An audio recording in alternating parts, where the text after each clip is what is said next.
আমি এটা করার যোগ্য, আমি এটা করার যোগ্য, আমি লেখার যোগ্য, আমি শিখার যোগ্য, আমি চাকরিটা পাওয়ার যোগ্য। সো আমরা বলি যে আমি চাকরিটা পাওয়ার যোগ্য, আমি এটা করার যোগ্য, আমি ওইটা করার যোগ্য। সো এগুলো আমরা জাস্ট বলতে পারি কি অর্থ ইন, অর্থ ইন, ঠিক আছে, কেউ কিছু করার যোগ্য।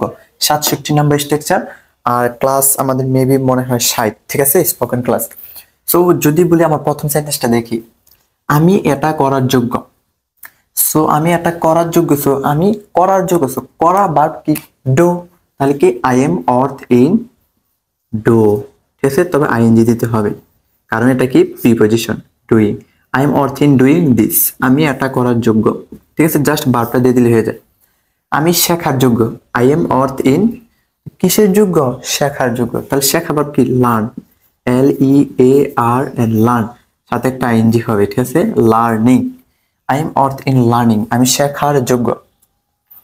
আমি গল্পটা লেখার যোগ্য, তাহলে আমি কি গল্পটা লেখার যোগ্য, তো লেখা ভার্ব কি রাইট, তাহলে আই এম অর্থ ইন রাইট, WRITE, রাইট, সাথে একটা আইএনজি, ঠিক আছে, তবে এখানে এটা বাদ যাবে।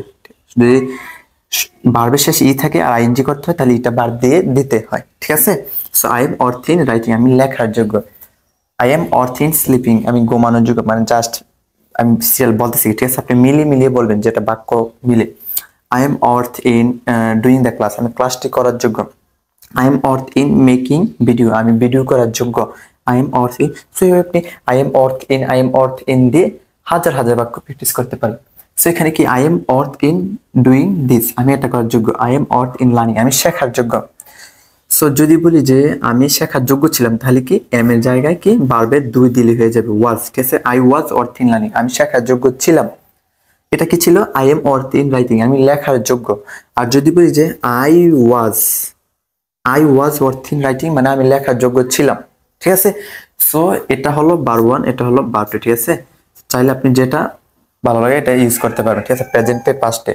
আর সাবজেক্ট গুলো চেঞ্জ করে দিবেন, আই এম অর্থ ইন ডুইং দিস, আমি এটা করার যোগ্য। যদি বলি যে সে এটা করার যোগ্য, তাহলে কি হি। যদি বলি তারা এটা করার যোগ্য, তাহলে কি দে।